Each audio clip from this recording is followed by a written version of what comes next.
সবসময় আমি কিন্তু জার পেইন্টিং করছি। এইরকম ক্লে দিয়ে এই ধরনের কাজ করা হয়নি। তো আজকে এটাই করে দেখাবো। ১ম এ আমি একটা জার নিয়ে নিছি। আর এই জারটা একটা জেলির জার ছিল।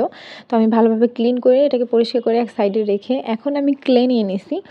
আর ক্লেটাকে আমি এইভাবে কেচি দিয়ে কেটে ফুলটা বানায় নিছি। এই ফুলটা ডিটেইলে আপনারা বানানো দেখতে চাইলে আমার পেজে কিন্তু একটা ছোট্ট রিল ভিডিও আছে। আপনারা চাইলে দেখে নিতে পারেন। এবার সবুজ কালার ক্লেটা নিয়ে নিছি। আমি কয়েকটা পাতা বানায় নিব। আর পাতার জন্য তো একেবারে এটা ইজি। আপনারা যে কেউই চাইলে এটা করতে পারবেন। আর চাইলে কিন্তু অন্য ধরনের পাতার ডিজাইনও করে এখানে দিতে পারবেন।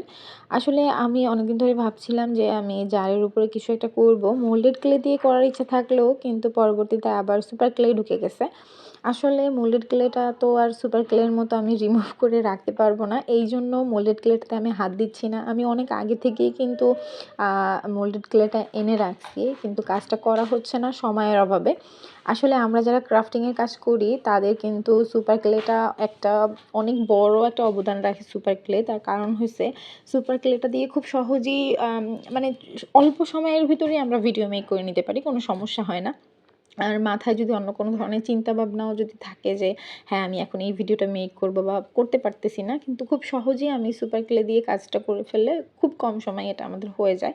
তো যাই হোক কথা বলতে, বলতে আমার এই কাজটা একেবারে রেডি হয়ে গেছে। আমি একটা বো বানিয়ে নিছি। তো আপনাদের কাছে আমার এই জারের ডিজাইনটা কেমন লাগছে অবশ্যই জানাতে ভুলবেন না। পেইন্টিং করতে, করতে অভ্যাস হয়ে গেছে। তো এইজন্য আমি জার পেইন্টিং বলতেছিলাম। তো এই তো ফাইনাল লুকটা এটার এরকম আসছে। আপনারাও চাইলে এরকম ধরনের ডিজাইন করতে পারেন। আর অবশ্যই ভিডিওটা শেয়ার করে দিবেন। কেমন হয়েছে জানাবেন। আল্লাহ হাফিজ।